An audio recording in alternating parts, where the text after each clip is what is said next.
All right, before we get into this video, we got to settle a debate. So on one of my videos, somebody dropped a comment and they said I look like Ben Affleck. So I put it on Facebook to take a poll and I got a bunch of mixed reactions. So I want you guys to comment below, do I look like Ben Affleck? I'm different. Actually, I think I'm better than Ben Affleck. Ben Affleck, if you're watching this, I challenge you to an act off, sir.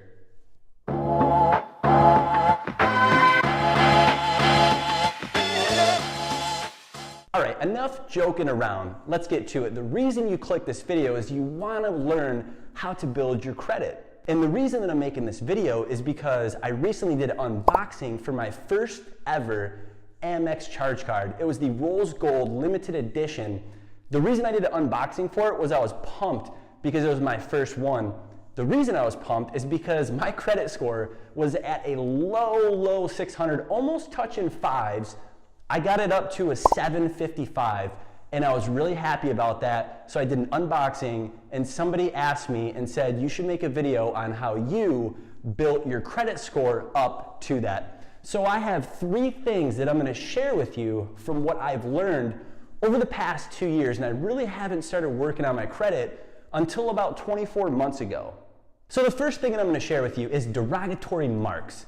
If you're watching this video and you might be at a high 5, a low 6, chances are you might have some derogatory marks on your account. If you don't, good for you. I had a bunch of derogatory marks on my account.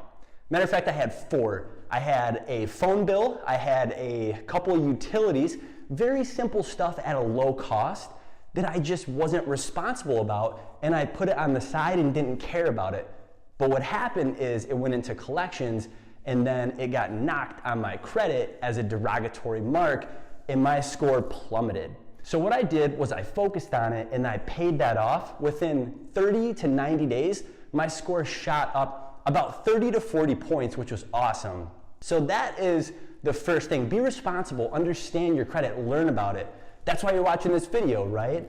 Go research your report and see what you could do to clean it up. All right, so the second thing is what's probably gonna happen is if you have a very low score and you can't get qualified for a normal credit card, like me, I had to get a secured line of credit.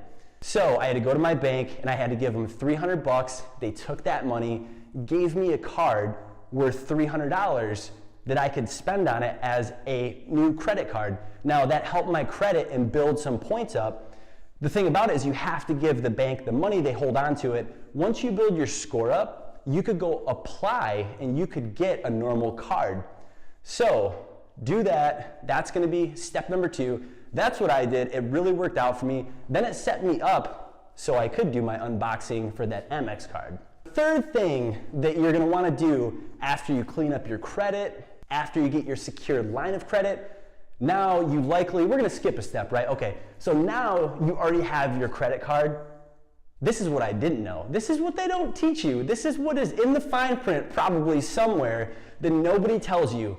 Is credit utilization rate. If you're watching this and you have a low score and you're building it up, understand this. When you get your first Capital One, usually that's the entry level, when you get your first Capital One card or whatever it is, make sure you only use and spend 30% of it. If you don't, your score is gonna drop. And that's what happened to me. So my score was going up, up, up. I got my first Capital One worth like 300 bucks. That's all they gave me.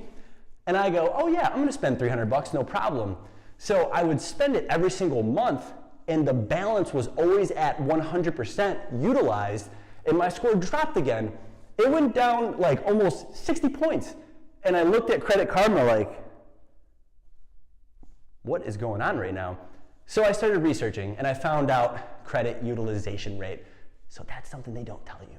Those are the 3 things, but I'm gonna give you guys a couple bonus tips. So number 1, like everybody says that you probably watch and research, don't be foolish, right? Don't spend more than you could afford to pay. That is very basic and very, very simple. Another thing too is watch out for how many times you apply for credit cards and how many hard credit pulls you have. Because here's what happened with me. I have one bank account at Chase. I did 3 hard pulls for something else to get a mortgage on a property. I went to Chase for a business line of credit, and they denied me because I had so many hard pulls through them from something different. So watch out for those hard pulls. And the real terrible thing about the hard pulls is they don't drop until 2 years later. So make sure if you're getting a hard credit pull that it's worth it. Absolutely make sure it's worth it. So those are a couple bonus tips, right, that maybe people don't tell you. But essentially that's what I did. That's how I built my credit from low 6s, 5s, all the way to 755. It's really simple. The main takeaway is you have to take responsibility for yourself. People with 800s and 850s, they didn't sit and wake up one day and go, oh wow, look at honey, I have an 850 credit score. No, they worked on it. They made on-time payments. They borrowed money. They built up those credit lines. So you have to do that. Take responsibility for yourself because mommy and daddy aren't here. That's the main takeaway. Go ahead and comment below. Hit the like button. Do all the stuff all the YouTubers tell you to do, right? But I'm happy you guys watch this. I'll see you guys in the next video.